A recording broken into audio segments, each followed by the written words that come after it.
Good morning. My name is Nancy Hand, and I'm the president of the League of Women Voters of Greater Tucson.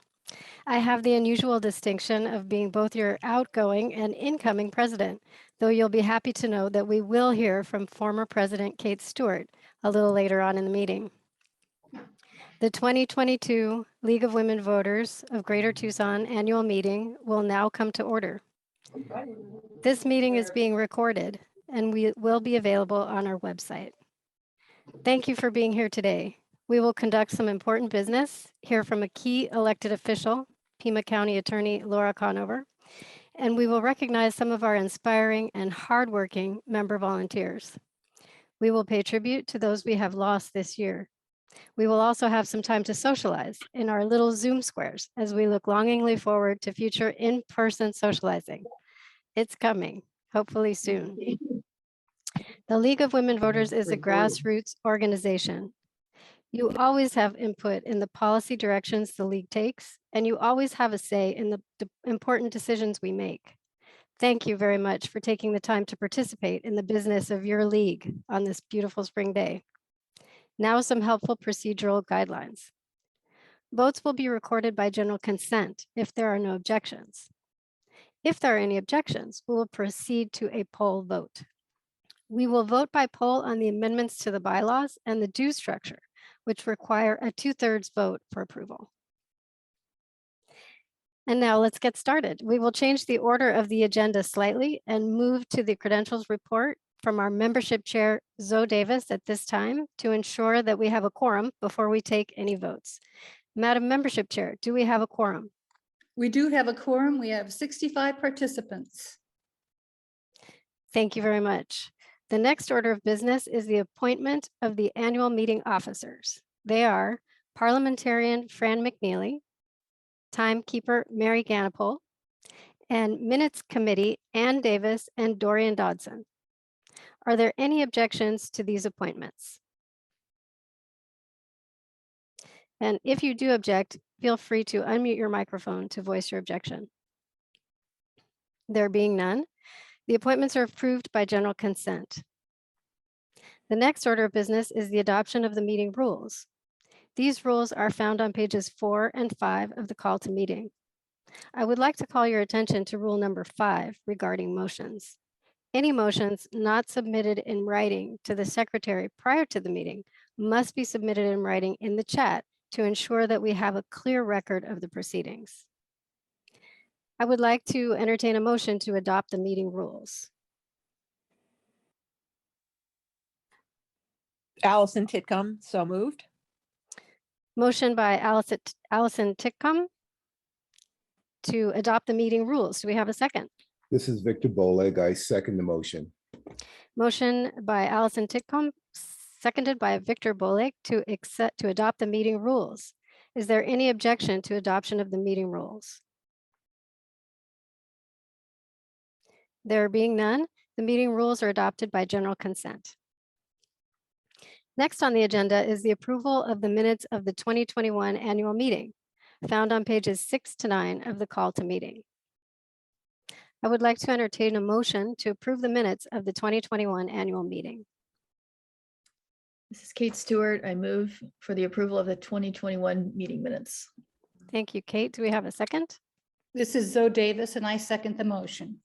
Thank you. So, motion by Kate Stewart, seconded by Zoe Davis to approve the 2021 annual meeting minutes as submitted.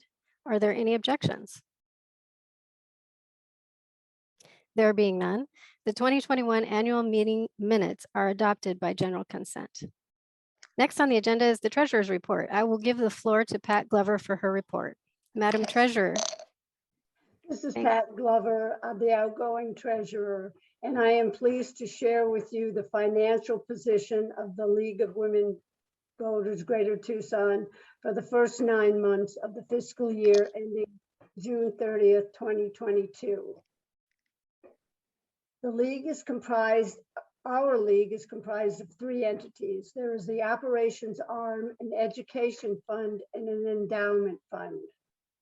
Based on this year's numbers to date, I feel that we are on track to finish the current year in a positive financial position. please refer to the condensed overview of the league's accounts for the period July 1, 2021 to March 31, Flag, okay. 2022. The first report in the condensed overview relates to our operating account.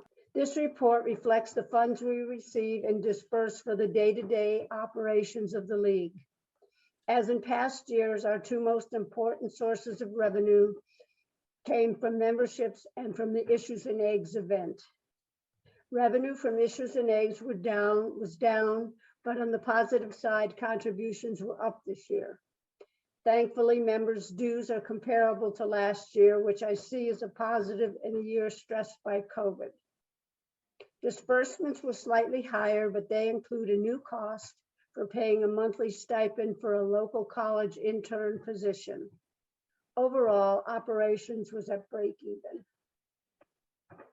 The Education Fund is a 501c3 organization, so all contributions are tax deductible.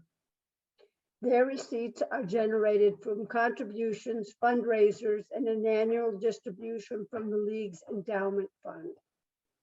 The Education Fund is used to produce educational forums that are free to the public and to pay for printing voter education materials such as the voter guide and a directory of elected officials.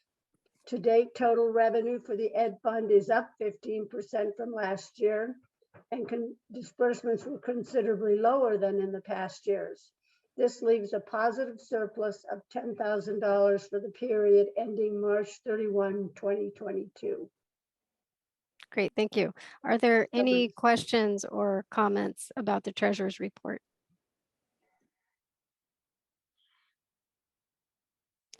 If not, the treasurer's report will be filed with the minutes. Thank you very much, Madam Treasurer. And the next order of business is approval of the recommended budgets for league year 2022-2023. And for that purpose, I will recognize our budget committee chair, Cindy Sofran. Hi, I have unmuted myself, I hope. The purpose of the budget is to assure that we're handling our league's money responsibly. Budgeting, just like in your home, we know that what our financial resources are.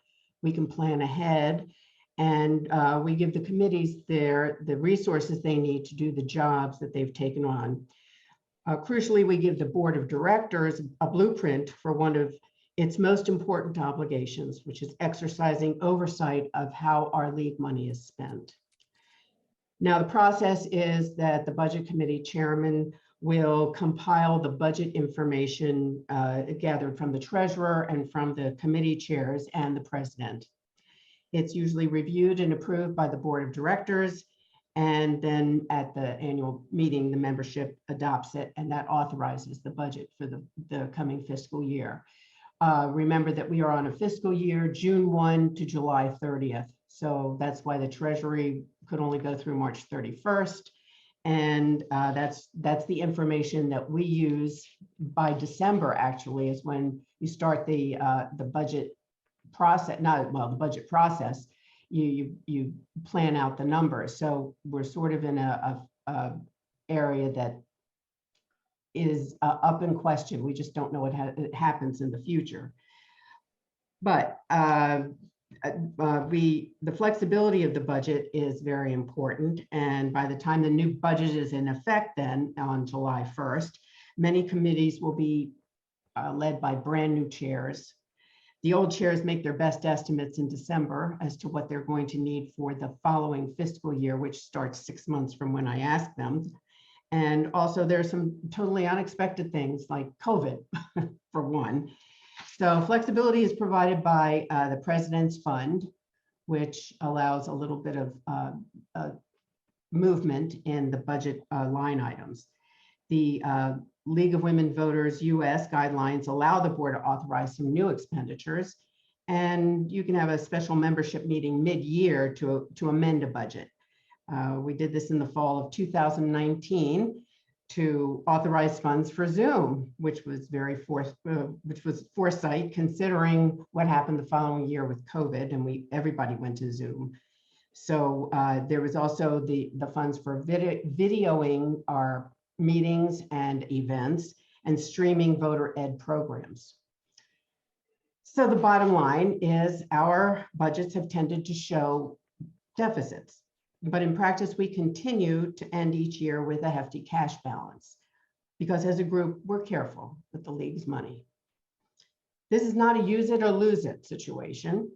If one committee doesn't spend everything that they were budgeted for, there's still money in the league's account and will be available for next year's planning.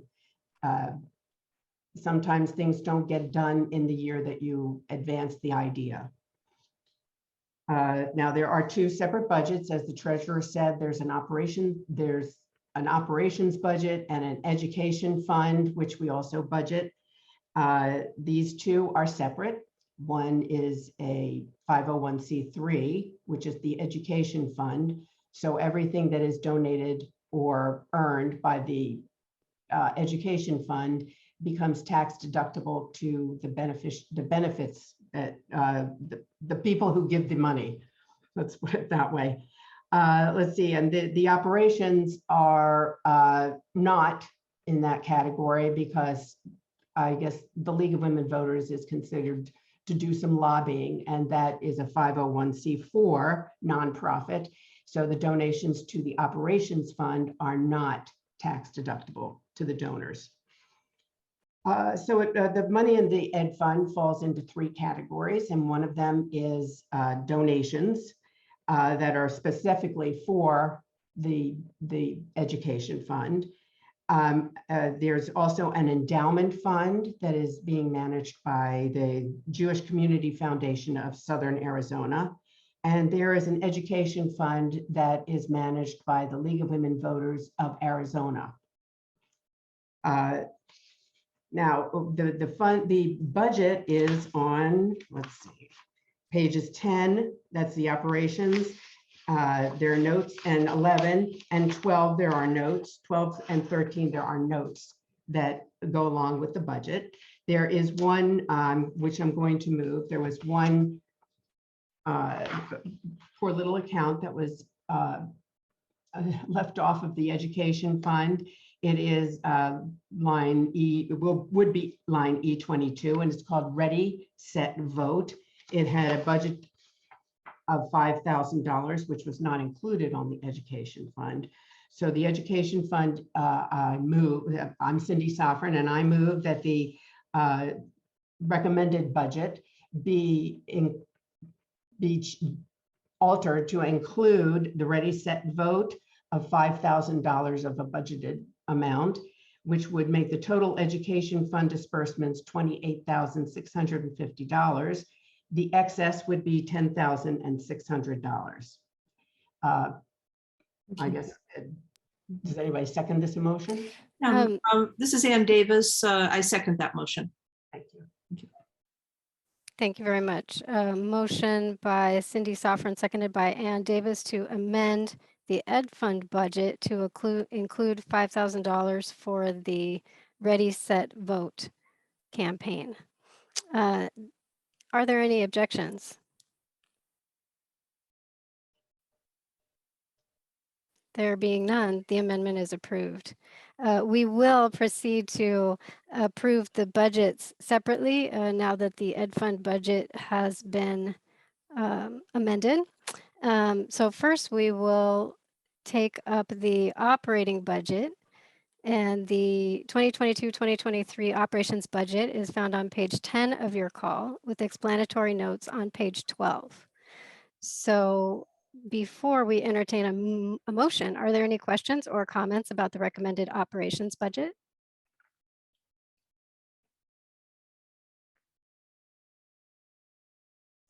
There being none, would you like to make a motion, Madam Chair? I, Cindy Sofran, move for the adoption of the 2022-23 operating budget as printed in the call to meeting and as approved by the Board of Directors. And I'm Ann Davis, and I second the motion. Thank you. Motion by Cindy Sofran, seconded by Ann Davis to approve the 2022-2023 operations budget. Are there any objections? I have a question. Please go ahead. Yes. Please go ahead. Okay. Well, what I'm concerned about. Say your name. Oh, Phyllis Carnahan. On the per payment. I'm getting a lot of echoes here, I'm sorry to say. You're talking about changing the membership payments to what people can afford. Actually, I object to that. I don't know if this is the proper time to bring that up. We are going to, that will be a separate motion. Okay, So that will, yes, that will be a separate motion later on. okay. Are there any objections to approval of the 2022-2023 operating budget?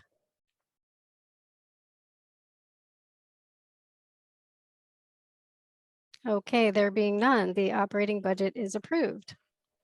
And now we will go on to the Ed Fund budget.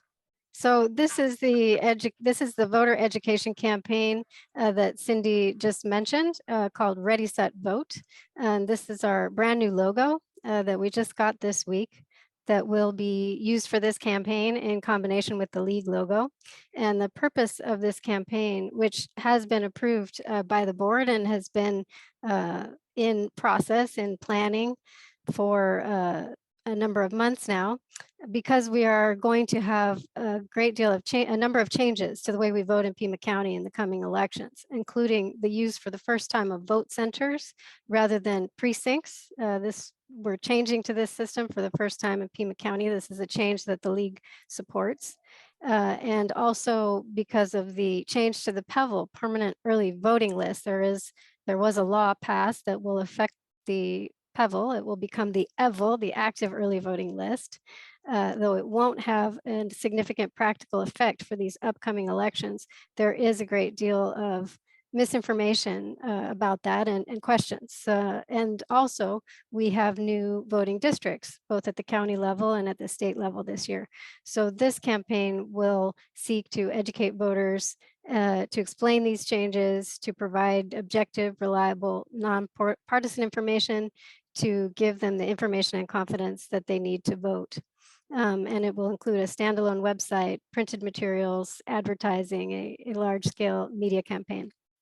So just a little bit of information about that campaign. And yes, now we will go on to the motion. Cindy.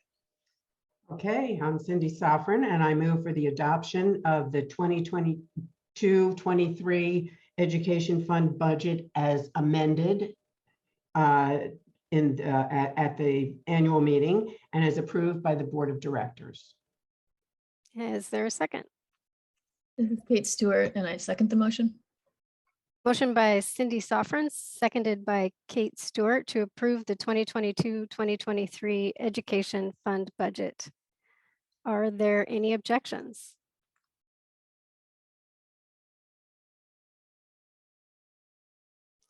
There being none, the Education Fund budget is approved.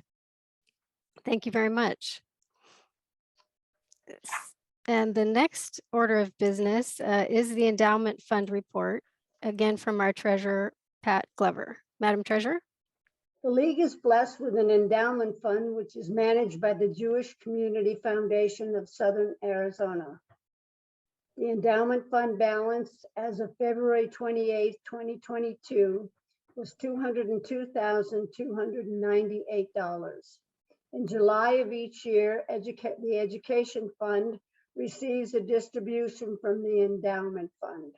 The distribution in 2022 is estimated to be $6,483, slightly up from this past year. And that completes the report. Thank you very much. Any questions about the endowment fund report?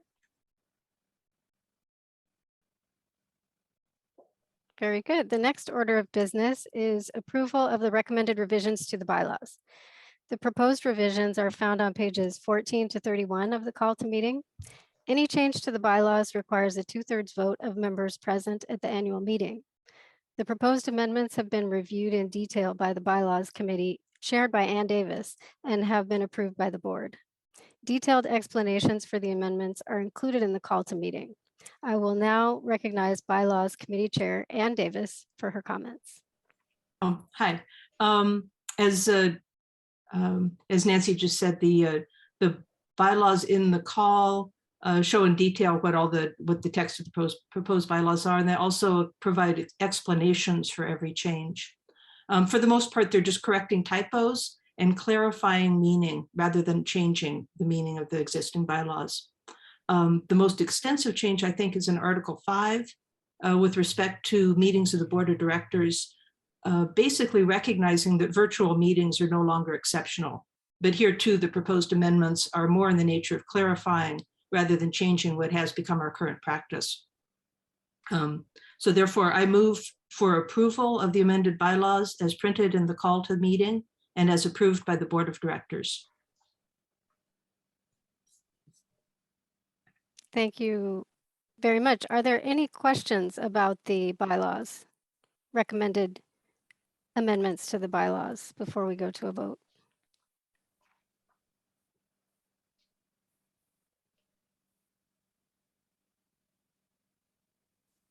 Okay, do we have a second? I second. This is Cindy Sovereign. I second Ann Davis's motion. Thank you.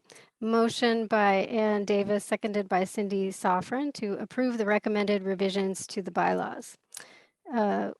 Once a motion is on the table, then we have the opportunity for debate. So would anyone like to speak for or against?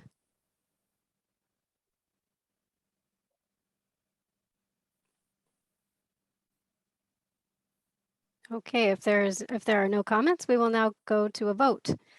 A poll will appear on your screen and you will be able to vote yes or no to adoption of the bylaws revisions.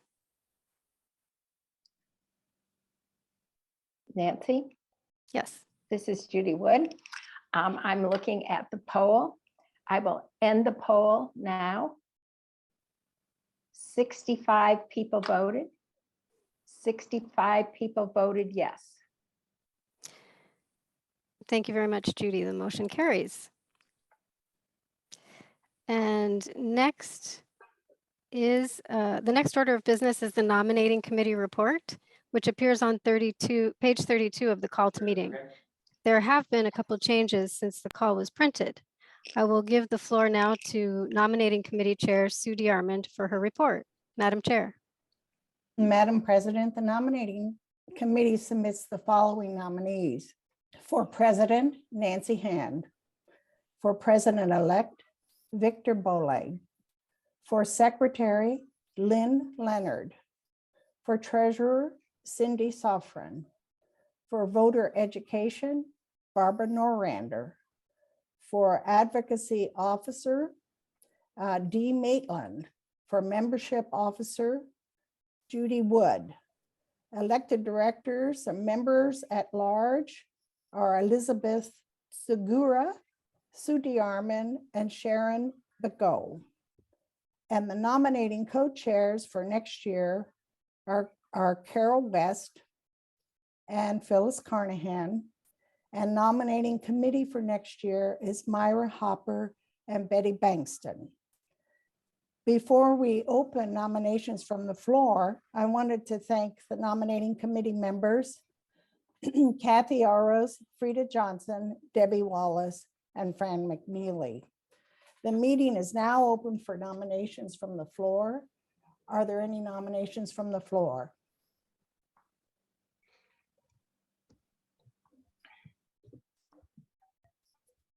Hearing none, I declare the nominations closed. I'm Sue DeArmond, and I move that the elections of the slate of nominees be accepted as presented. This is Debbie Wallace. I second the motion. Thank you very much. Motion by Sue DeArmond, seconded by Debbie Wallace to elect the slate of nominees. Are there any objections?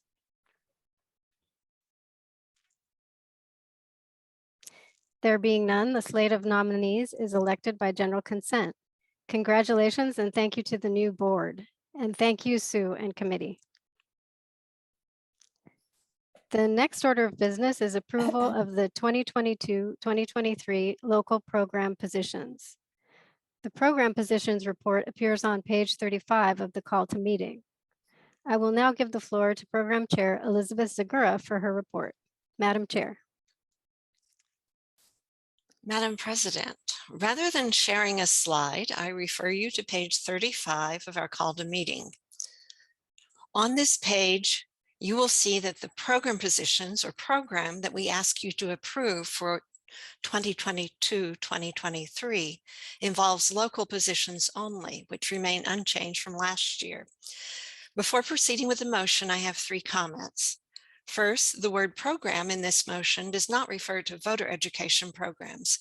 Instead, it refers to important issues chosen by LWVGT members for study and action, and to our positions on these issues, available for viewing on our website under Issues. Second, the board's recommendation to retain all current program positions is based on our January survey of LWVGT members. In that survey, a majority of respondents voted to retain all local program positions, and we now submit these positions for your approval. No new studies have been proposed. And third, a significant minority of survey participants in January indicated that some of our local positions listed on page 35 of the call to meeting need to be reviewed.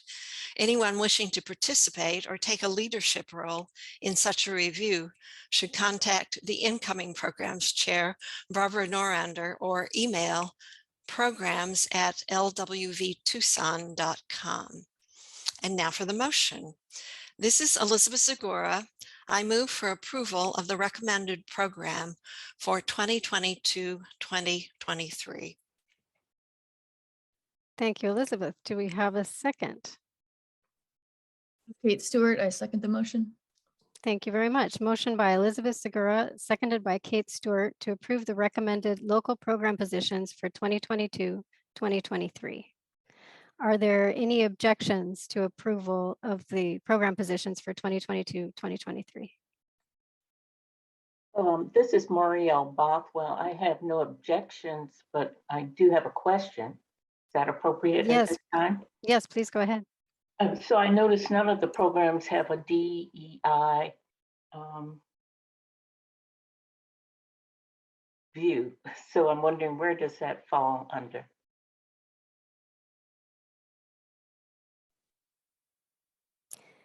The program positions are the official positions of the league on which we advocate. And we do have a DEI policy, which is separate from program positions. Program positions are on issues of public policy, such as voting rights and things of that nature, criminal justice, and other matters. So this was a review of our local positions on public policy. DEI comes under our policies, our larger policies, both locally and nationally. I hope that answers your question, Muriel. I guess it does. I'll review it on my own. Thank you. Thank you. Any other questions or comments about the local program positions?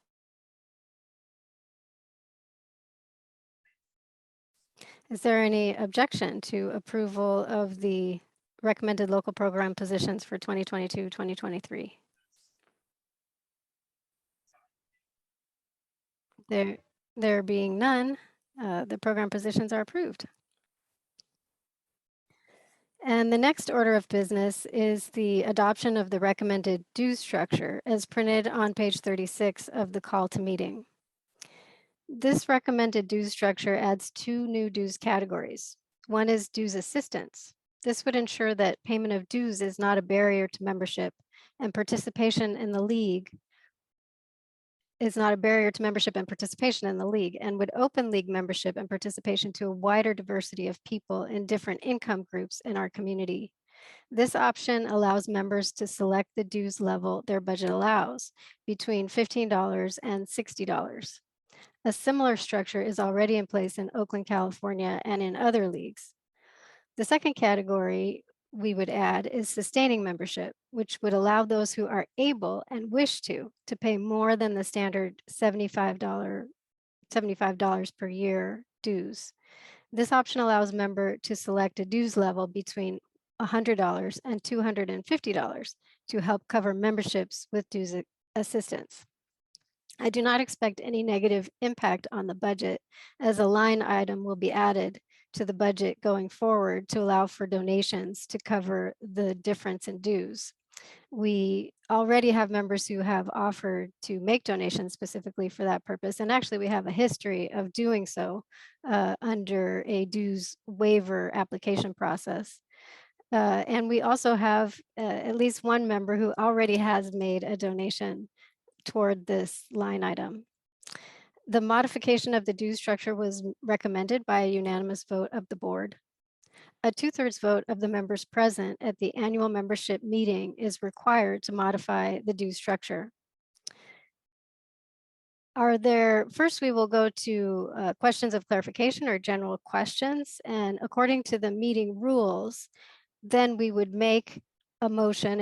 If someone wishes to make a motion, there would be a second to the motion, and then the floor is open for debate. So anyone wishing to express objection or opposition will have the opportunity at that time. So at this time, are there any questions or questions of clarification about the recommended dues modification?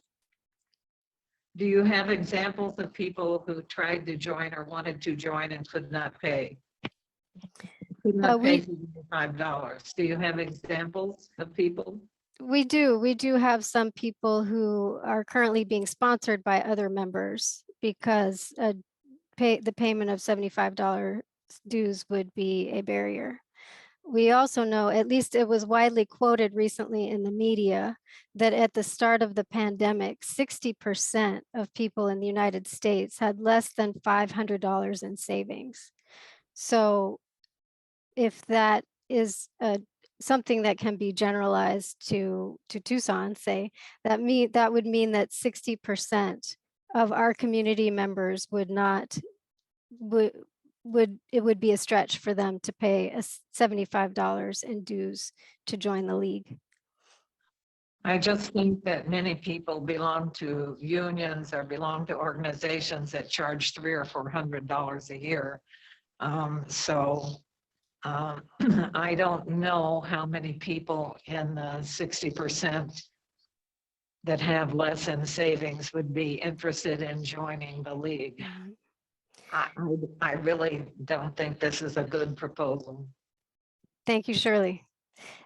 So the time to speak for or against is after we have a motion on the table. Are there any other questions before we move to a motion? Allison, do you have a question? Okay. It was a I think- response to the previous Great. question, which may need to be held, or I'm not sure is now the Yeah. time to just offer. I just want to speak from my own personal. I'm sorry, Allison. I'm sorry to interrupt. I think we need to move forward and put the motion on the table, and then we can open debate. And Got it. I'll Okay. put you first in line. Thank you. So is there a motion? Yes, Would this is Victor Boleg. I move for approval of the recommended dues structure. Thank you very much. Do we have a second? This is Debbie Wallace. I second the motion.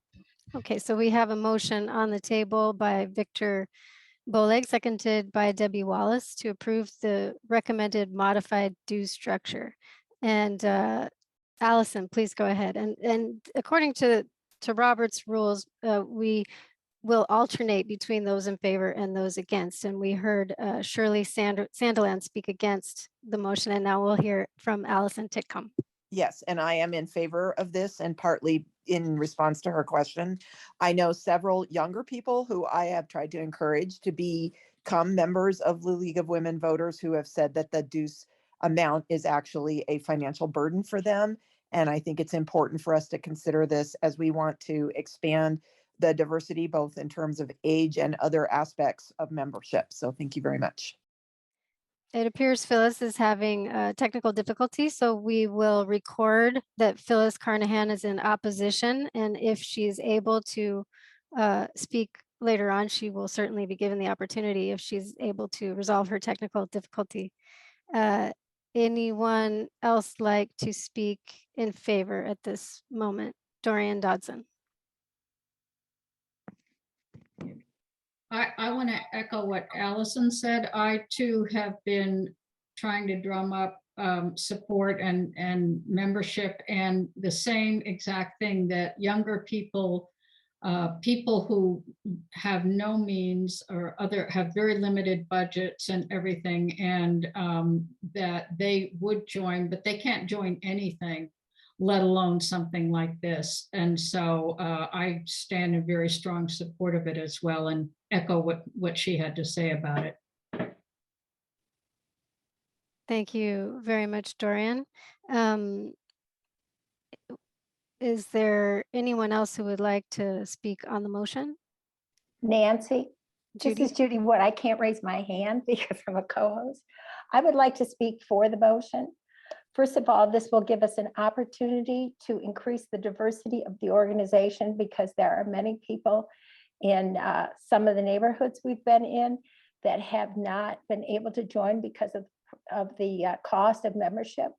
Several of these, myself and several others, have paid the $75 for.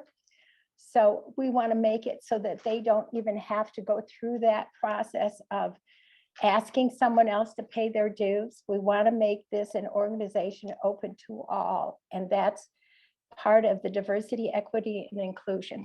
Thank you very much. Thank you, Judy. And we'll go to Janice Christ. I should have said at the beginning that according to the rules, our meeting rules, each person wishing to speak on a motion has a maximum of 3 minutes. Janice, go ahead, please. I was going to say something similar to what Judy just said. I've sponsored a couple of people because of their contributions in a diverse community. So just to say that's another option, and why I'm also voting for this. Thank you. We also have a comment in the chat from Melissa Starr, which I will read for the record. Melissa says, as a student now and previously as a person who worked in a grant-funded position that met the minimum wage requirements but would never give a raise, the dues prevented me from signing up for years. Melissa is a relatively new member. Would anyone else like to speak on the motion?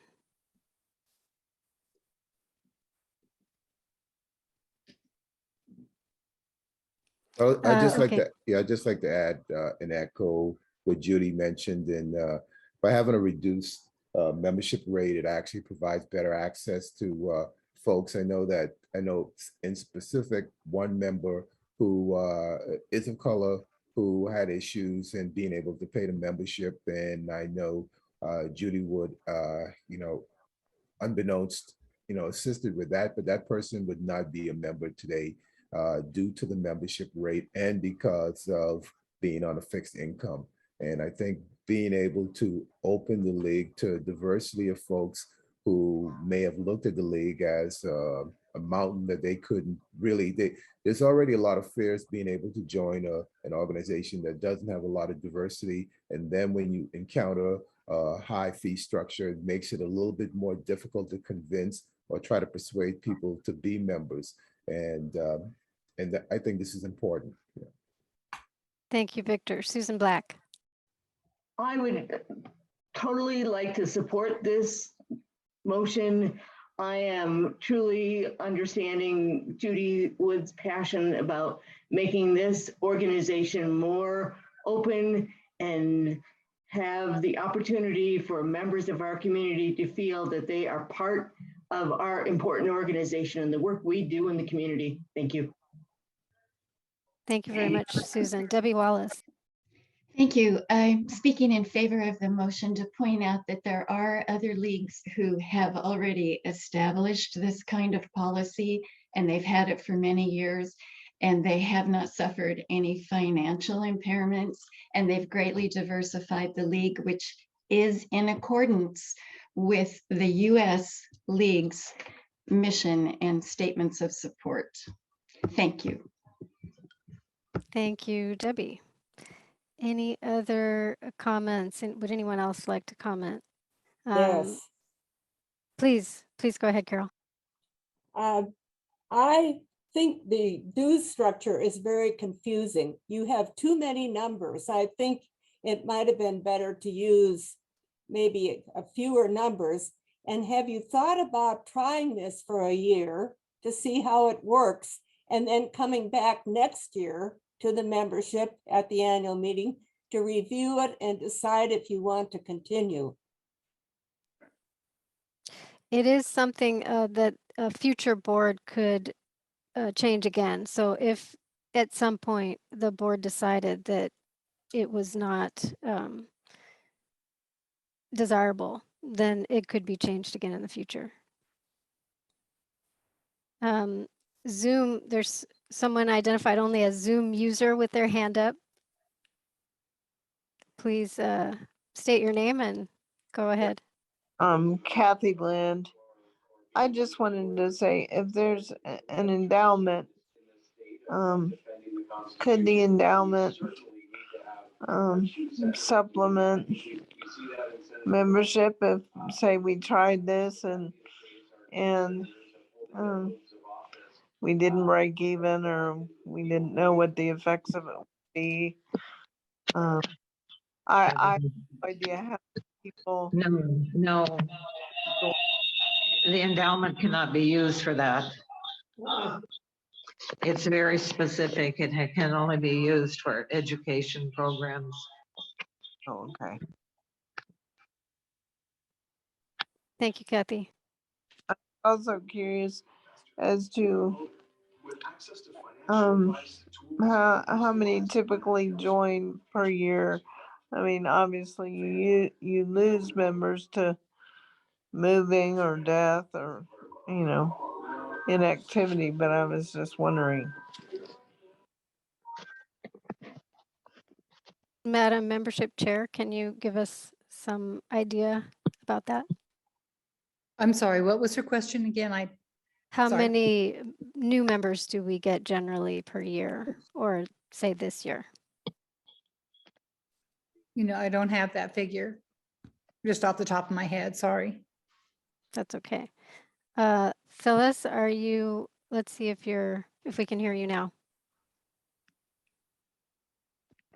Phyllis? Would you like to make a comment? Can you hear me? A little bit. I think we can hear you well enough. Okay. In the past, we did try having a scholarship, but we found that people would join, but then they didn't stay with us. It was like they didn't have, I guess, any skin in the game or something. So we paid their national dues, we paid state dues and everything, but they didn't stay. Thank you, Phyllis. Speaking of treasurer. Dee Maitland. Yes, I also think we have to consider who our competition is, particularly in registering voters and getting out voter information, the important background of this organization. And if you're a young folks that really want to make sure people vote and get out there, you can join any Democrat club for $20. You can join Indivisible for $10. I think we have to realize, particularly in the arena of younger people, we are getting energy and things like that we may not have as older folks like me. And I think we also have to look at the value of their physical contribution and what they can do and the connections that they have, exposing us to colleges or younger workforces or anything like that. So I think we have to look at value of membership as being more than the fact that they're able to cough up $75, which is a lot compared to our competition. Thank you very much. And seeing no other hands raised at this time, we will call the question.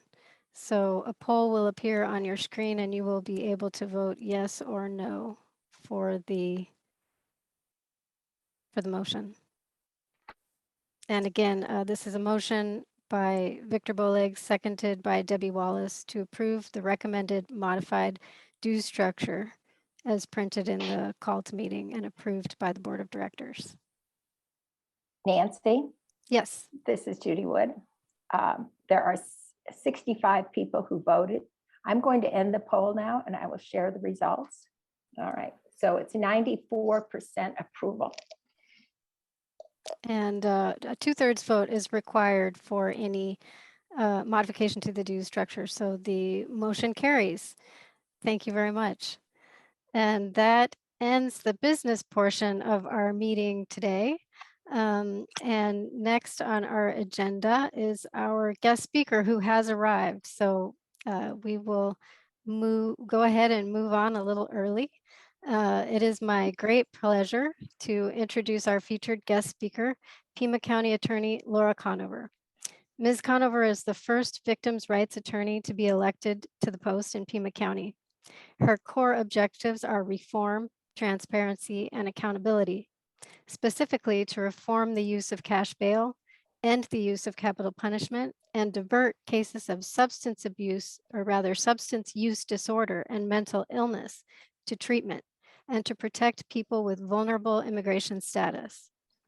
We are honored to have her as our guest speaker today and look forward to hearing about her advances. If you have questions, please put them in the chat and we'll ask a few of them as time permits. Madam County Attorney, thank you very much for being here today. The floor is yours. Good morning. Am I unmuted?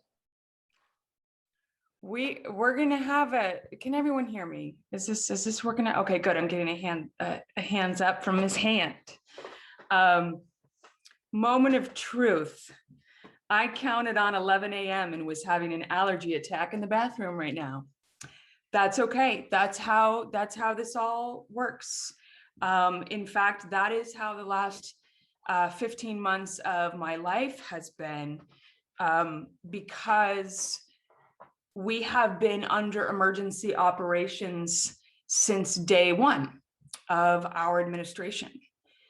We are trying, knock on wood, we're trying to come out of a pandemic, but it's going to take some additional time to come out of the secondary pandemic. And I want to share a little bit about what I mean by that.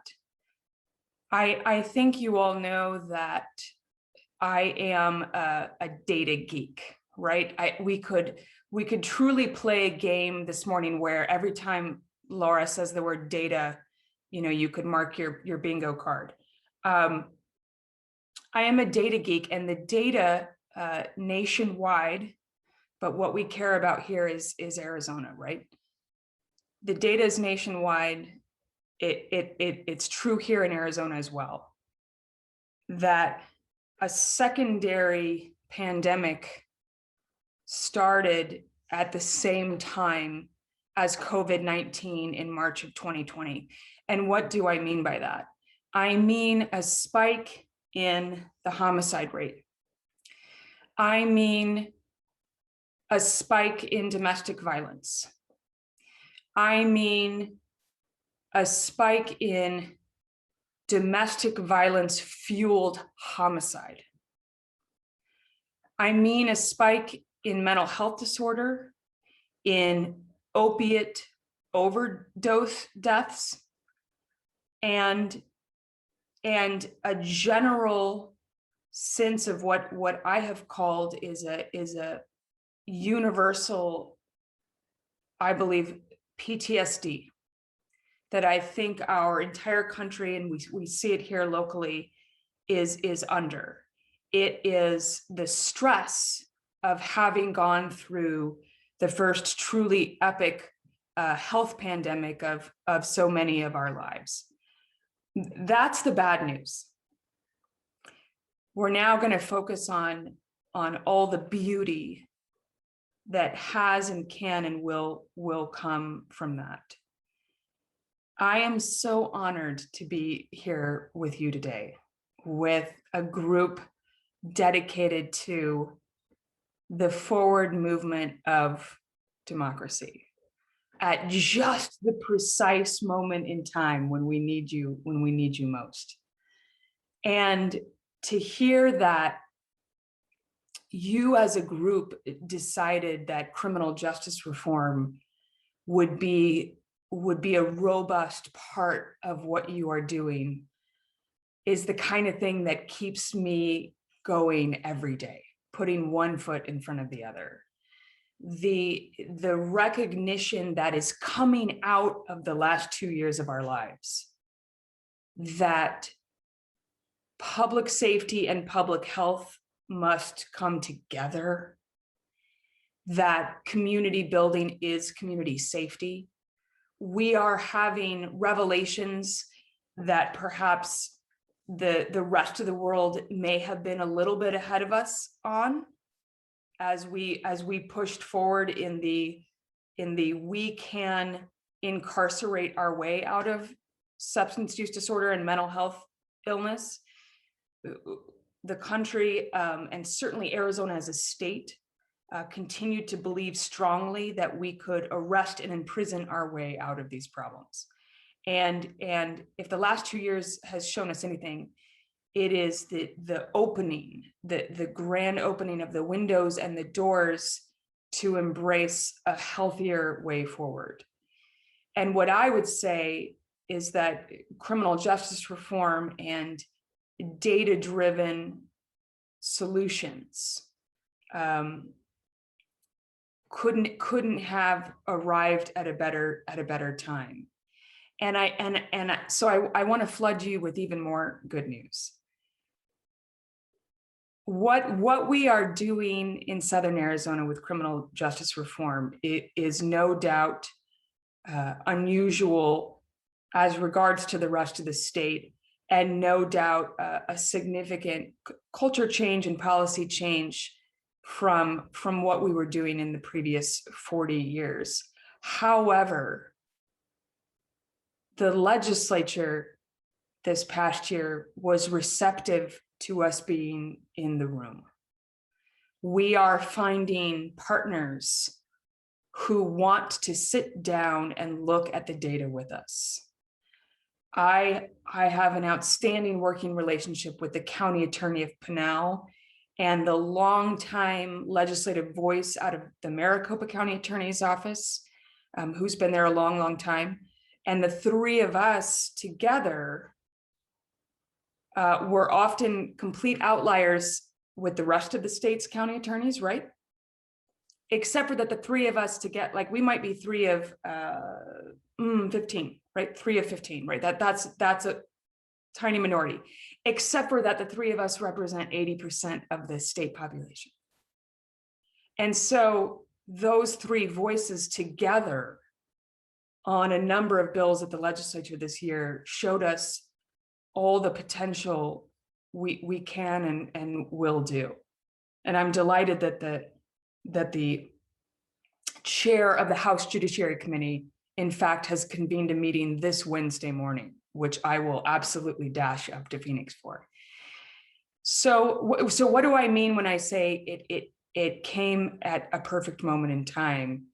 What I mean is that criminal justice reform at its heart is the reframing of priorities. We want to responsibly and carefully and appropriately move substance use disorder and mental illness back into the medical and behavioral health arena where it is best served by experts and medical professionals. And when we do that, you then have prosecutors with more time and resources to prosecute victim crimes and violent crime, and to give the attention needed and required by the Victims' Bill of Rights. So within 3 or 4 months of arriving at exactly about, this time last year, we had the domestic violence unit fully staffed and resourced. Special victims unit came right after that because I had a ton of vacancies to fill, right? Domestic violence, special victims, major crimes, which is homicide, which includes homicide. Making sure that and I'll give you a visual. I'll give you a visual if I will. Literally, if you have hundreds of files stacked on prosecutors' desks because you're still charging simple drug possession as a felony, and you're asking talented felony prosecutors to go through those stacks and stacks. By opening steps court, we'll talk about that. By opening steps court, you move it into that arena of professionals dedicated to the nation's first pre-charge drug court, pre-charge. And then you allow prosecutors to focus on the victims, the victim crimes, and returning calls and going into depth and consulting and all that we want from a prosecutor's office. So steps court. Pre-charge is the phrase I want to share with you. Drug courts have been a beautiful thing. And they do often meet a person where they are at with the needs of where they are at. If we are encountering someone who has unfortunately been cycled through the criminal justice system for 20 years, then post-conviction drug courts are wonderful therapeutic places to finally move people out of the system. But what about the people coming into the system, especially for the first time?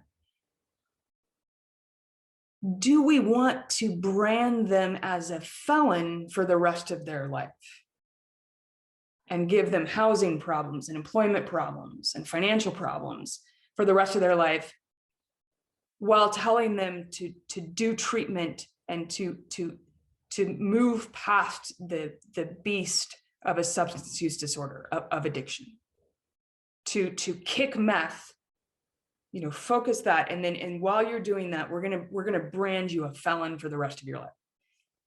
What pre-charge means is, let's not have you in the system. Let's have you focus on the illness. And we're talking about there's no other crime going on. Can we make that clear? It is a simple drug possession. There's not other victim crimes pending. That's it. That's the charge. So we bring them to court on day 8 after arrest, and it's wraparound. And access is there to make sure they're registered for access. Housing is there. Behavioral health, obviously, is in the room. The drug treatment is in the room. They're all in the room together, and we say go focus on treatment. And if so, there won't be a case at all. You won't have an indictment against you. You won't end up with a conviction and branded for life with a felony. So we had a hard time opening that court because of COVID, but we've got it open now. I can't wait for the data. There's that word again, right? I want to see a whole year of data for steps court, and to see if we're making an impact. What it also requires, what criminal justice reform requires also is the tracking of data, and then the courage, I think, to bring stakeholders together quarterly, as we do, to review the data and to be honest, what's working and what's not working.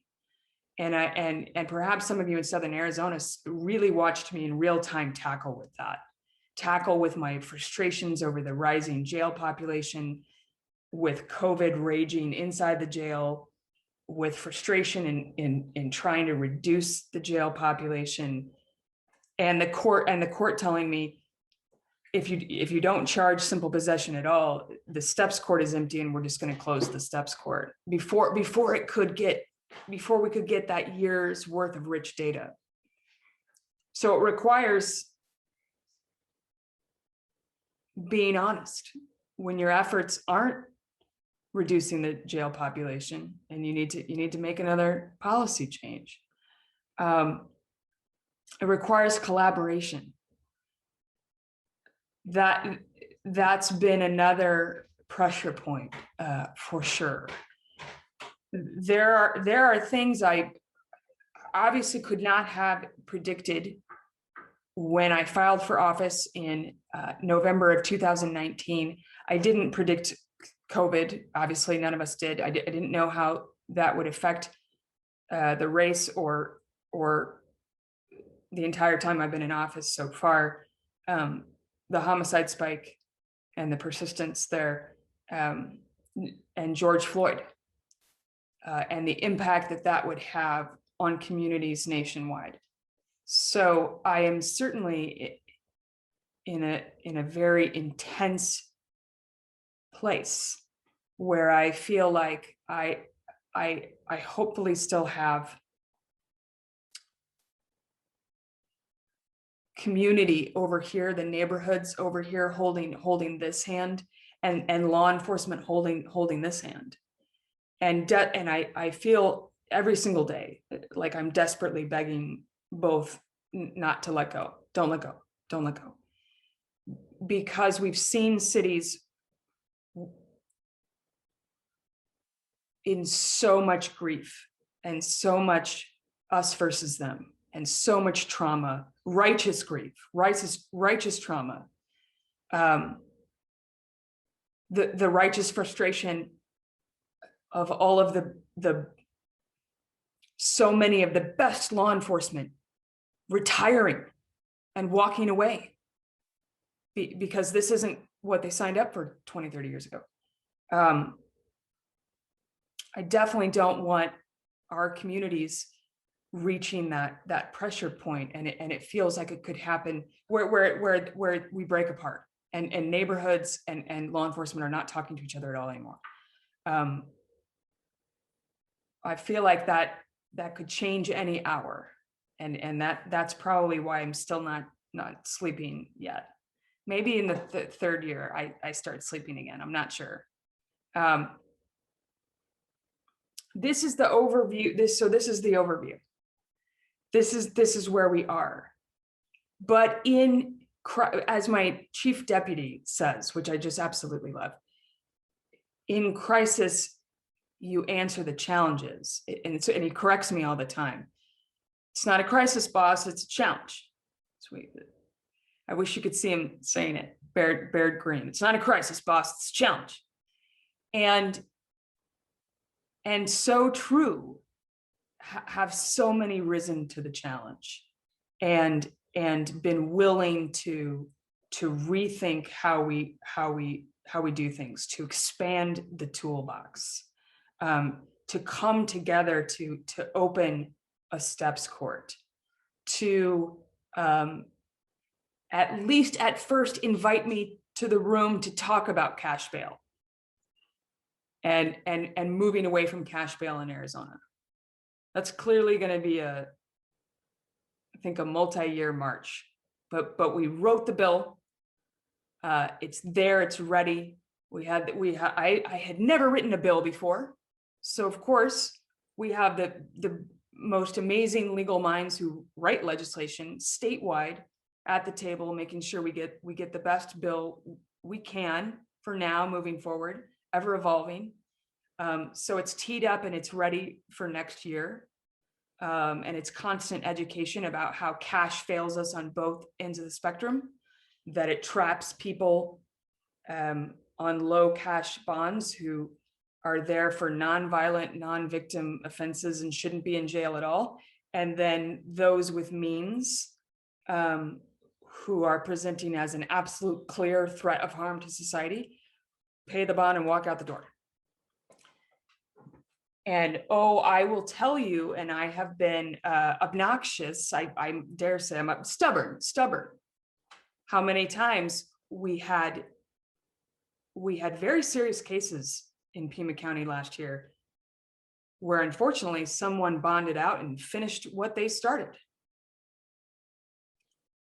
Horrifying results. Loss of life. That was clearly predicted in the argument against his conditions of release. I say his, they were all men in this particular arena.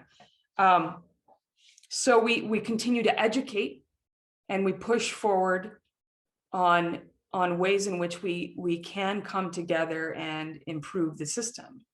And that's where you see collaboration again right there. Law enforcement couldn't agree more. And it allowed Magnus down here in Pima County, Magnus and Nano Sinai to agree. Now Casmar and Nano Sinai are in lockstep at how dangerous these cash bonds are in failing to hold people charged, well, with a pattern of truly violent behavior. These are the kinds of relationships that are so critical before the next crisis or challenge arrives. And you all are on the front lines, devoting your time and energy in protecting us from deep challenges to our democracy, deep challenges to our fundamental voting rights, deep challenges to rights we've held sacred for decades and that keep our democracy going. As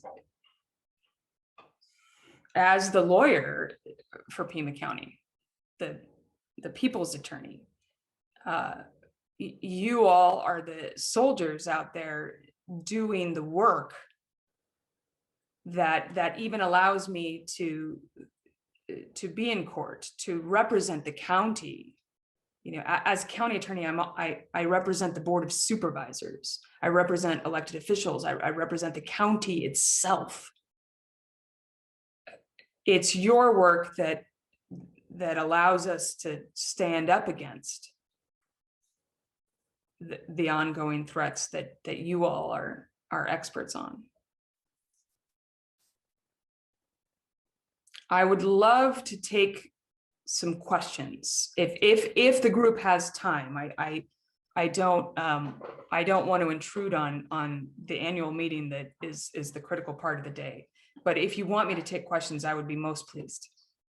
Thank you very much. We do have a couple questions, and I would like to congratulate you on the first pre-charge drug diversion court. We too will be looking forward to seeing the data, as we're all aware of the incredibly destructive effect that a conviction can have on a person for years, if not the whole rest of their lives. So that is really a key distinction. So we do have a question from Rex Graham. How would you like to see neighborhoods and law enforcement communicate with each other? Are there best practices? Oh, that's a wonderful question. I want to give you a little illustration. Well, actually, I want to pause for just a moment. Thank you for your comments, Nancy, about Steps Court. And I really want to honor the work that went in from the previous administration and all the stakeholders in the criminal justice system to agree to try this. And then I got to be there for the final push to launch it. And so it's such a full credit for the full criminal justice system. To the question about neighborhoods and law enforcement, I have a community outreach coordinator. His name is Patrick Robles. And I only get another month or two with him because he needs to now go be the student body president at the University of Arizona. For those who know him, and everyone knows him. His real struggle in our leadership team was that COVID was raging as we landed in January. We'll remember that was pre-vaccine, so life was really hard at that moment in time, and it was a struggle to figure out how I was going to stay connected to the community and not get isolated from it despite COVID. And I believe he seemed to kind of have invented this community cleanup concept, where on Saturday mornings we were going out and picking up trash, which I got a lot of criticism for. Why is the Pima County attorney picking up trash? And I loved the question because the answer is that community building is community safety. And when you are in neighborhoods beautifying, you're also engaging in public safety. And we were getting people outside and getting neighbors to check on neighbors during COVID. You're cleaning up in front of and behind small businesses, right? It's all the seeds. These are all the seeds of restorative justice. They're the seeds of public safety. By March, 2 months in, we started carefully bringing in the non-uniformed officers and sergeants who were responsible for the particular neighborhood we were in, right? Because who was coming out to the community cleanups were the neighborhood associations, the leaders, the key community activists in that neighborhood, right? And we started bringing in the law enforcement that serves and patrols that same area, so that they were meeting each other under the best of circumstances. We had our sleeves rolled up, we had music playing, we always had donuts, or pan dulce, right? And these really fun grabbers, grabbing the trash, and having fun and meeting each other on the best of circumstances. And that's one of the ways we were growing and growing. There's so much more we need to do that is out there. There are absolutely best practices that COVID has really kind of prevented, right? Because the more you're in person and close, for lack of a better word, social distancing isn't great for relationship building and trust building. So there's so much we're looking forward to doing, so much more to continue to build together. I'll give you one last phrase because you're going to want to look this up. It's just so beautiful. Pillars and Bridges. I don't know if they're active in Phoenix, but Pillars and Bridges came out of George Floyd and really came out of a conversation between a Black neighborhood and TPD. And I encourage you to look them up. They have been incredible. And we've got to take that example and explode it and build it out.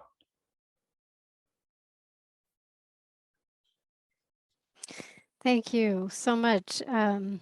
We won't take more of your time, but we very much appreciate your time today and hope this is just the beginning of a relationship between your office and the League of Women Voters.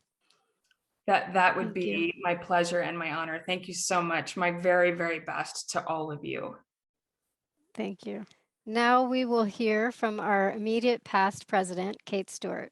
But before we do, I would like to say a few words of gratitude on behalf of the board and membership. There is broad agreement that Kate was a knowledgeable, calming, and proactive presence in the League as a new member, as president-elect, and as president. As a new member, Kate jumped right into the deep end, heading up the planning and execution of the very successful 100th anniversary celebration, bringing her specialized skills as a historian, a writer, and a teacher, as well as her interest in oral history and storytelling to make it both a meaningful and fun event. As president, Kate spearheaded and nearly single-handedly implemented a broad overhaul of our website and social media accounts. She created a successful internship program that to date has resulted in 2 U of A student interns who have contributed to league work in communications, advocacy, and legislative analysis. Kate traveled to Washington, D.C. on short notice to represent Greater Tucson at a rally in support of the For the People Act, John Lewis Voting Rights Act. Throughout her presidency, Kate prioritized diversity, equity, and inclusion, and instituted the Indigenous land acknowledgement that we use at the beginning of our public events. Kate led with collegiality, humor, and patience, and we thank her for her service as president. The board has presented Kate with a gift certificate to Summit Hut as an expression of our gratitude. We wish her many long and relaxing hikes. Kate, the floor is yours. Thank you so much, Nancy. And thank you all for being here today. I've always loved attending the annual meetings of the League. And I think it's such an important time for all of us to come together and participate in the decision-making process for our organization. And I think we're all really glad that all of you are here today.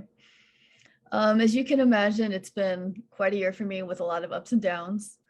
And I'm really proud of what we've accomplished over the year, including, I mean, some of the things that Nancy mentioned, I actually, when she was talking about that, I had forgotten about, which is kind of funny. But I wanted to mention some things that I'm so glad that we did this year, including our boot camp workshops last summer, which were a great way for new members to learn about how we do things in the League.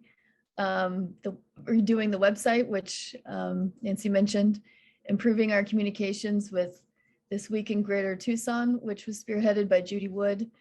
Our 80th anniversary party, which was our first in-person event in over a year and a half. Our advocacy teams, hard work on redistricting and many other issues. Our candidate forums, revising our publications and the voter outreach work from Voter Services, expanding and revitalizing our Observer Corps group, our 6 voter education programs, and almost all of them focused on diversity, equity, and inclusion. And I'm especially proud of our DEI group. Since its founding a few years ago, it's become a national leader across the League. The fact that we brought national speakers, I've just been so impressed with the work of this committee. And I think it's not surprising, considering if you look at the history of our local League and its founding, I think, I'm not quite completely sure about this, but our League, I think, was one of the only leagues to be founded as an integrated league.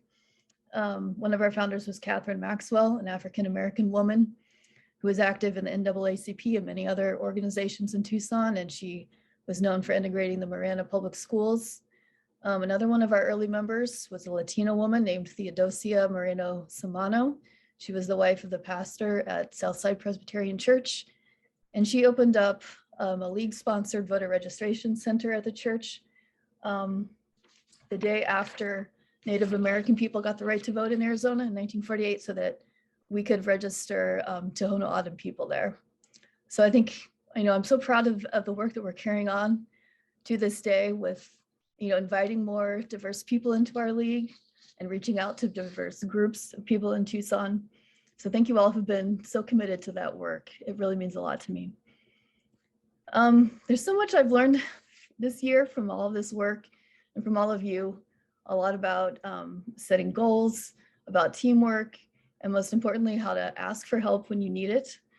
And I wanted to share a little bit, a story about my background. Before I moved to Tucson in 2017, I lived in Washington, D.C. I lived there for about 10 years before I moved here. And I was not active really in my community. I did just a few kind of scattered things. But I had followed politics pretty much my whole life since I was a kid, very closely on the news, read about it all the time, especially historically. The last job that I had there, I worked for Senator Barbara Mikulski, who's just an incredible, inspirational person. She's from Maryland. She is also the longest serving woman senator in the US Senate. You might also remember her as, she may also be the shortest person to ever serve in the Senate. If you've ever seen a photo of her, ever seen her on TV. I just love listening to her stories about growing up in Baltimore, joining the Catholic worker movement, becoming a social worker, joining with interracial groups across the city when they were going to build a highway in the 60s through the city, and it was going to destroy a bunch of neighborhoods. So she joined with a bunch of groups to stop that. And that's what led her to getting involved in politics and getting elected to the city council. Every staff member, when they get hired by Senator Mikulski, is given a card with her organizing principles at their orientation. They're instructed to keep it in their wallet. It's known as the green card. This is my green card. I don't know if you can see it. Not really well, sorry. There you go. It's called BAM's Organizing Principles. Barbara Ann Mikulski is her name. We called her BAM. And I wanted to read a few of them to you because even though these were written specifically for her staff who worked with constituents and constituent services, I think they really apply to anyone who's working with in an organization trying to make a difference in their community. So here's a few of them. We must communicate, coordinate, and cooperate. We are not a bureaucracy. We cannot always guarantee an outcome, but we can always guarantee an effort. It's probably my favorite one. Always be clear about what is the objective we seek. Goals should be specific, immediate, and realizable. Just move it. It's probably my second favorite. Another phrase that she loved to use and that I always found inspiring, she always said this at speeches, especially with community groups, was be best at what you're best at and be best at what you're needed for. And I think that really applies to us in the league because we have so many committees, so many roles. We all come from such different backgrounds and we have such different skill sets. And I think that there's a place for all of us here, that we can always find what we're best at, and we can utilize that in the league. Just wanted to leave you with that, to think about that as we move forward, that I hope everyone finds a place here. And I have so many people that I wanted to thank as I wrap up here. Some of them going back to when I very first joined the league in 2017, right when I first moved here. At the annual meeting, was one of the very first things that I came to. I'd like to thank the board and all the committee chairs who served this year, who put in so many hours and so much energy to make sure that the league functions so well. I know what a huge time commitment it is to serve, and I know that every member appreciates what you've done over the past year. I'd especially like to thank Judy Wood, who's been a great mentor to me and always goes the extra mile doing so many different things for our league. And she's always such a stickler for league rules and procedures. That is something that I really appreciate that she does. I'd also like to thank Betty Bankston, another mentor to me who has done such a great job with advocacy and redistricting and so many other important issues. And she's such a wealth of knowledge.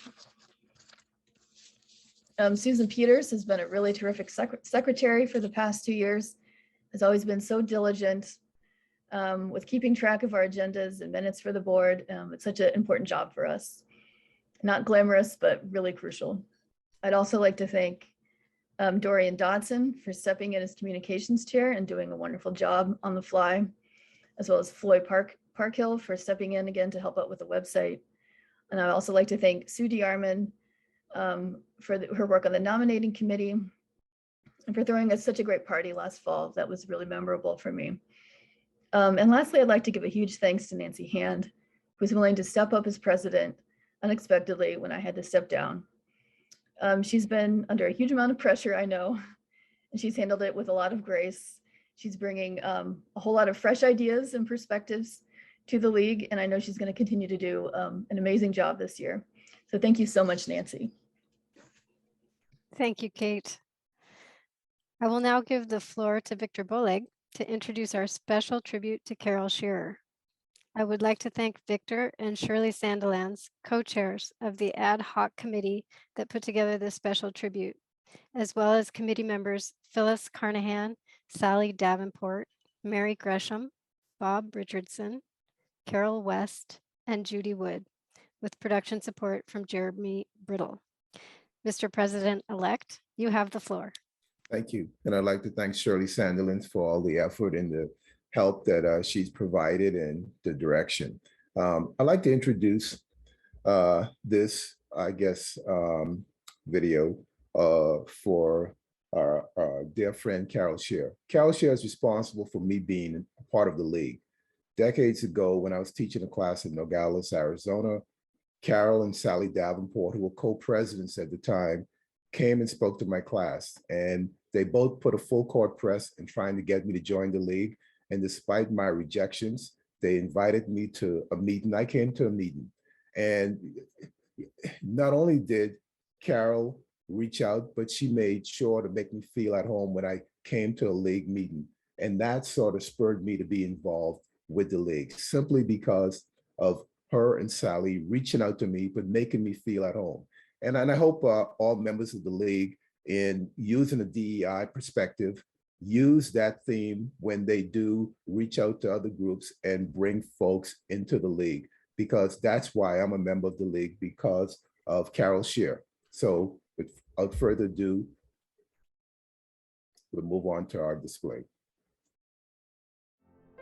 On June 26, 1939, Carol Heffernan was born in Virginia Beach, Virginia, where she attended Catholic elementary and high schools. She graduated later from Pepperdine University. Carol had one brother, Joseph Heffernan. Later, she worked at Ross Lou's Medical Group, where she met William Shearer. They married in Hawaii in the early 70s and formed William Shearer Associates and acted as consultants to large medical groups as well as to legislators writing the Medicare legislation rules and regulations. They lived in Pacific Palisades and Irvine, California, until they moved to Tucson, Arizona in 1995. On marrying Bill, Carol became a stepmother and is survived by daughter Laurel and husband Alan McAuley, sons Bill and John. Laurel's children, Darren Mollett, husband Bill Bauhaus, children Brooke and Will Bauhaus, and son Bill, grandchildren Krista and Anastasia, and a great-grandson, Nicholas Shearer, and Michael Mollett with Denise Davy, grandchildren Sophia Mollett and Peyton Mollett. She is also survived by son John's former wife, Lisa Shearer, and grandsons Ian and Devin Shearer. Laurel Shearer stated that Carol was a wonderful wife to my father, a loving grandmother to my children, and a dear and loved friend to me. In Tucson, Carol and Bill were active in Toastmasters, Civic and Homeowners Affairs, as well as the League of Women Voters of Greater Tucson. Carol became president of the Tucson League for 2000 to 2002 and co-president with Sally Davenport 2002 to 2003. During Carol's and Sally's presidential tenure, many candidate forums were held, and they worked with Grady Scott, pastor of the African American Southside Congregation. The Tucson Weekly gave the League a Civic Group of the Year award. Governor Janet Napolitano spoke at the annual fundraising luncheon in 2003. Recent leaguers have known Carol as chairing the Running and Winning Workshop, and more recently chairing the Environment Committee. She was a dedicated and diligent worker for expanding democratic rights to all citizens. This is from Betsy Bolding. Carol was one of the sweetest, most thoughtful and fun persons around, and so dedicated to whatever project she chose to involve herself in. While I didn't realize that it was she who brought the idea of Running and Winning to us, bless her for doing that, and all other contributions that she gave to the League. A low-key model for all leaguers. And yes, there was never an email sent to her that Carol didn't reply. That's rare. Ginny McGurr commented, "I've got to first meet and work with Carol when she took over the LWVGT presidency from me. So that started our friendship. Then we worked as co-chairs for a state LWVAZ convention in Tucson one year, at which time we got Tom Oliphant from the Boston Globe as our speaker. We worked on other committees together and have had good friendships all through the years." From Shirley Sandilands, "Carol and I had a similar funny bone, as we would both start laughing at something ridiculous and both laugh until we cried. I miss that. She took me to lunch 3 times to get me to agree to run for the LWVGT president. I did not know there would not be competition, as I had been in Tucson only 3 years. She helped answer all my questions when I was president, and that was greatly appreciated. We had some fun trips to LWV conventions and other nearby places in California, Arizona, and New Mexico. Carol was always an interesting conversational. She is missed." Victor Boleg wrote, Carol was a dear friend and an inspiration. I am a member of the LWV due in part to Carol and Sally Davenport. Both spoke many years ago to my Pima Community College political science students in Nogales, Arizona. Carol went out of her way to introduce me to several members and made me feel at home. My life changed by joining the LWV, and I truly thank Carol for her encouragement and support. Whenever I had a question or concern, Carol was supportive. Thank you, Carol, for being a shining light and directing me on the right path.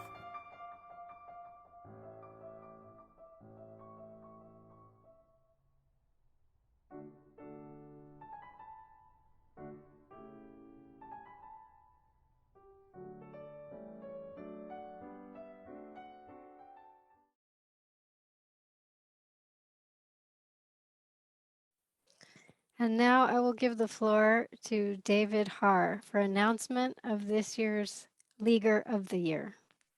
Thank you, Nancy, and good morning, everyone.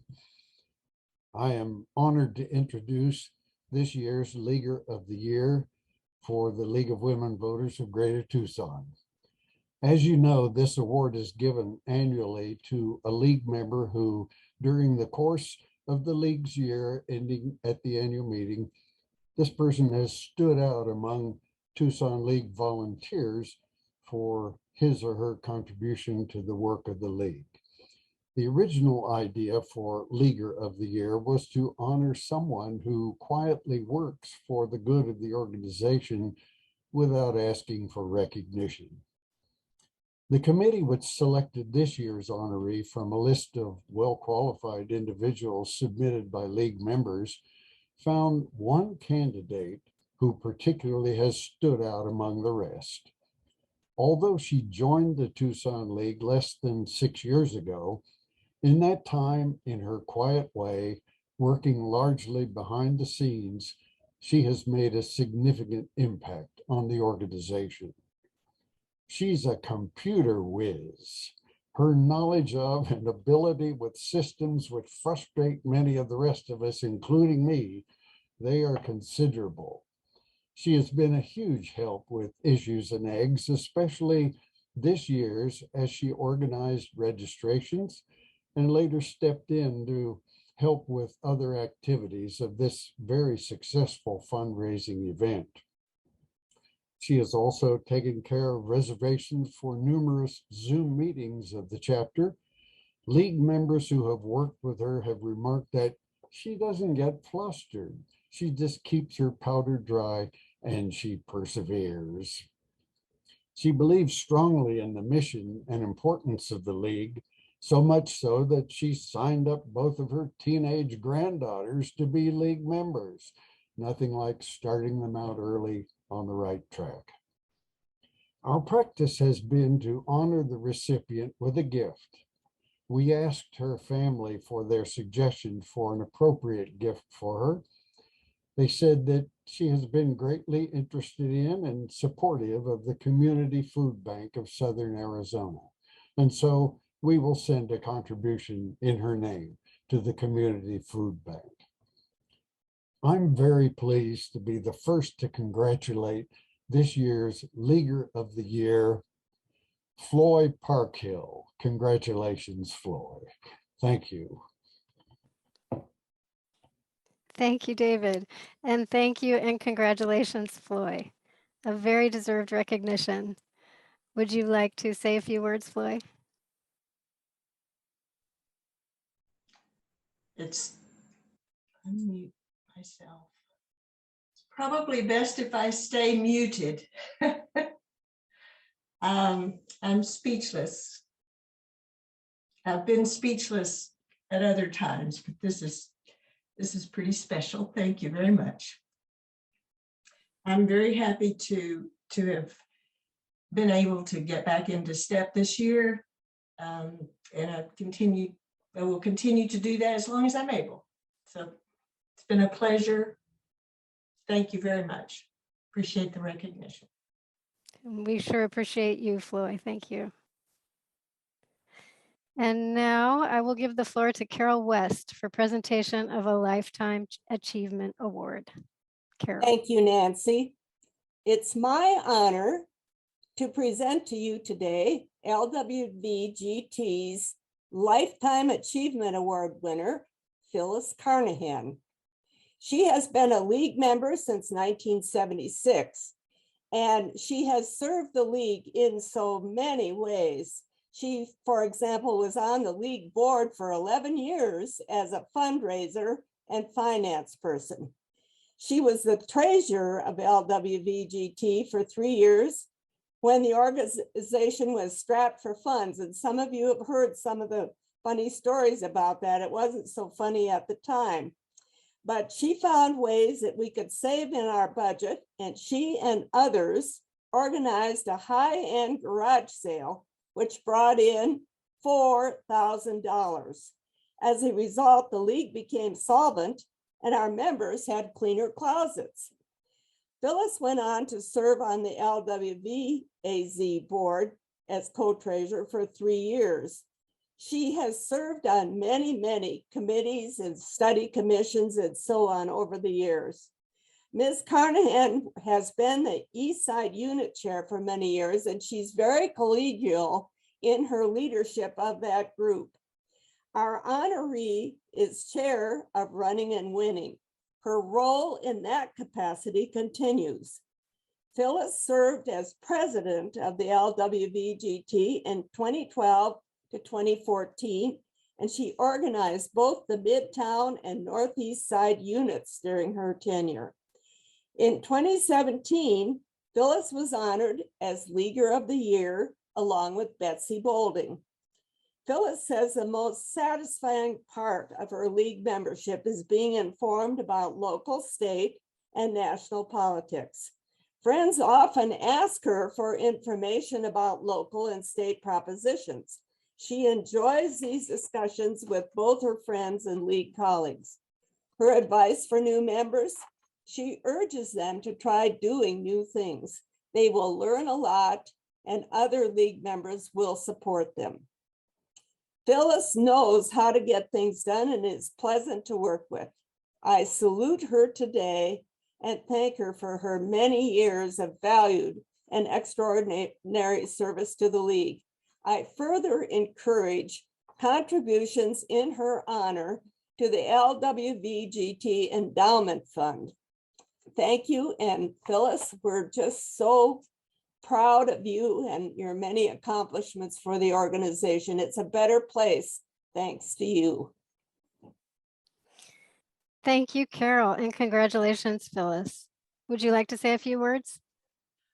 It's really an honor to receive this award, and the league has meant a great deal to me over the years. And I've had a lot of wonderful friendships through the league. And thank you for letting me be a member and try all kinds of new things. Thank you. Thank you, Phyllis, for your many dedicated and distinguished years of service to the league. Next on the agenda is the incoming president's message. I feel like I have a leg up here since I have been president for a little more than 3 months now. The learning curve has been steep, but gratifying. I have loved learning about our league and its history, meeting league members, and talking and thinking about what comes next for our Tucson League. It has definitely been a team effort, and I want to thank especially Judy Wood, Betty Bankson, Dorian Dodson, and Kathy Lally for their support and assistance during this earlier than planned transition. In them, I have had not just practical support, but wise counsel and true partners. A new member recently said to me in an email, "I've only been with the league for a short time, but I feel like I have found a place with like-minded people where I can transform my disappointment, frustration, and fear into positive action. Everyone I have countered in the league so far is upbeat, focused, and intelligent, and I'm honored to be a member and to work with and support the league's mission." That's exactly how I felt when I first joined the league, not quite a year and a half ago. And I'll be honest, that was a big surprise. I had known about the league for many years. My mother remembers my grandparents spreading league materials out on the kitchen table to study before elections, and I have vague memories of that as well as a small child. I have encountered the League many times in my professional life as a Spanish interpreter, interpreting for meetings with leaders visiting from Latin America at the invitation of the US Department of State, and have always been impressed with the level of organization, preparation, knowledge, dedication, and insight of the League. But like democracy itself, I must admit that until the 2020 elections, I took the League for granted as part of the institutional landscape. I believed the League to be an important part of that institutional landscape, but sort of part and parcel of it, an organization largely content with the status quo, not in any sense a change maker. Boy, was I wrong about that, and thank goodness. What made me feel at home in the League and what motivated me to become more involved than I ever imagined I would be was precisely that. The League is a change maker. The League is not content with the status quo. And really, why should that be so surprising? The League of Women Voters was revolutionary from its inception, fighting for the rights of women to vote. Women, creatures thought too emotional, too delicate, too feminine, too hysterical to be involved in the affairs of society, the affairs of men. It sounds outlandish, even laughable now, but it was a revolutionary idea at the time. Women should be equal citizens with an equal right to full civic participation. There is no denying, however, that like our democracy, our League was at its founding and continues to be imperfect. But I also encountered a League that is openly acknowledging that for most of its history, our organization has not been welcoming to women of color. Our first African-American president of the National League, Dr. Carolyn Jefferson Jenkins, who is also an educator and a professor of education, published this book in early 2020 called The Untold Story of Women of Color in the League of Women Voters. It contains a lot of very important, difficult, and inspiring history. Many of you have already heard me quote our CEO of the League of Women Voters US, Virginia Case Solomon, at the opening of our public events. This quote is from 2018. She said, quote, "Even during the civil rights movement, the League was not as present as we should have been. While activists risked life and limb to register Black voters in the South, the League's work and our leaders were late in joining to help protect all voters at the polls. It wasn't until 1966 that we reached our first position to combat discrimination. Still, our focus on social policy was from afar, not on the front lines, and African Americans were shut out of the vision of the League. Today, we invite all people, regardless of gender, and I have added gender identity, ability, ethnicity, or race, to join us as we commit to righting the wrongs of our past and building a stronger, more inclusive democracy," unquote. This is the way forward for our League and for our country. This is the only way forward, because democracy is not democracy unless and until it includes everyone. We must strive to create a more perfect League of Women Voters so that it is truly capable of helping to bring about a more perfect democracy. Now, I realize I'm preaching to the choir here. That's why we're all here on this beautiful Saturday morning. I look forward to working with you all to bring us closer to that vision. The change in due structure we just approved will help us with that. This change removes an important barrier to League participation. It invites everyone in, regardless of income. As president, I will also focus on furthering some of the advances started by former President Kate Stewart. I plan to boost our presence on social media to attract younger members from all segments of our community. I plan to strengthen and expand our Observer Corps, also started by Kate, and make our observer reports public in order to give people easy access to straight information about what local government is doing to encourage and facilitate participation in local government. And I'm sure no one here has forgotten, it's an election year, and not just any old election year. The upcoming midterm elections are more important than ever, and we are designing a campaign to match. Our Ready, Set, Vote campaign, which you heard a bit about a little earlier, will focus on energizing voters, both existing voters and potential voters. It will provide objective, reliable, nonpartisan, upbeat information targeted especially to areas of low voter participation. This will be a league-wide campaign with lots of ways for all members to get involved and an atmosphere of civic celebration. I hope you will join the fun. Stay tuned for more information and opportunities to participate. And with that, I will open it up to direction to the new board. This is the time for you to make comments and suggestions to your new board. If anyone has any comments at this time, please raise your hand. You can also put written comments in the chat or unmute yourself to speak. If there are no comments, we will open it up to direction to delegates to the National Convention.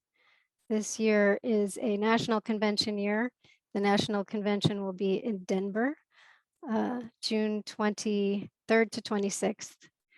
If there is anyone who would like to give any direction to the delegates, please raise your hand or unmute yourself. And if there are no comments, we'll move on to announcements. The League of Women Voters Arizona State Council will be May 20th and 21st. On Friday the 20th, there will be a day of Zoom workshops, including a DEI workshop, which is being organized by Victor Boleg and the State DEI Committee.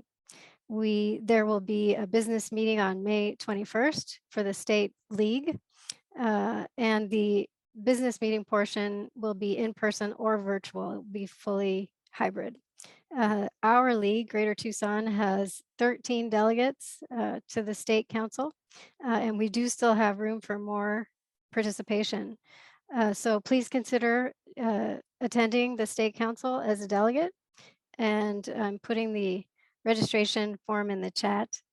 Also, if you have any questions or would like to attend as a delegate, please contact me. I'm also putting my email address in the chat. The second announcement is we have, as I mentioned, the National Convention in Denver in June. This also is a fully hybrid event. People can attend in person or virtually. It also the purpose is to conduct league business, such as approve a budget, program, and election of officers. There will also be opportunities to network and engage with fellow league members from all areas of the country. Participate in large and small group trainings and educational sessions, and hear from league leaders and outside speakers. So I'm putting the link for information about the council also in the chat. And the last announcement is about the big collaboration coming up this Tuesday, May 3rd. This is an event spearheaded by the American Association of University Women, with whom we work on running and winning and have a long-standing relationship with. And it's a meet and greet with 10 women-focused, women-led organizations in Tucson, open to everyone, open to men too. It will be held at the Girl Scouts headquarters on Broadway. I'm putting the link in the chat for that as well. You can find more information there and sign up to attend. The YWCA is also participating, Female Storytellers, Women's Studies Advisory Council, and several other organizations. It's going to be a very fun event with appetizers provided by Noble Hops and just lots of opportunities to network and learn about these great organizations. So please attend that as well if you're able. And I'm putting my email address in the chat again because I would like to invite you to please reach out at any time if you have questions, suggestions, concerns. And if I have not met you, I would love to just meet to talk about nothing in particular. I love meeting league members I have not before met.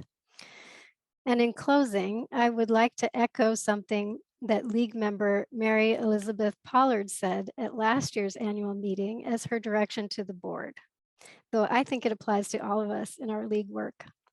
Mary Elizabeth said, quote, "My direction to the new board would be to work in joy, because it is so easy to forget why we are all here. We're trying to make the world a better place, and to not get bogged down in the difficulties, but think about the progress and the joy. That is my wish for the board," unquote. And that is my wish for all of us in our next League year, that we roll up our sleeves in this election year and work hard together in joy. Thank you. This meeting is adjourned.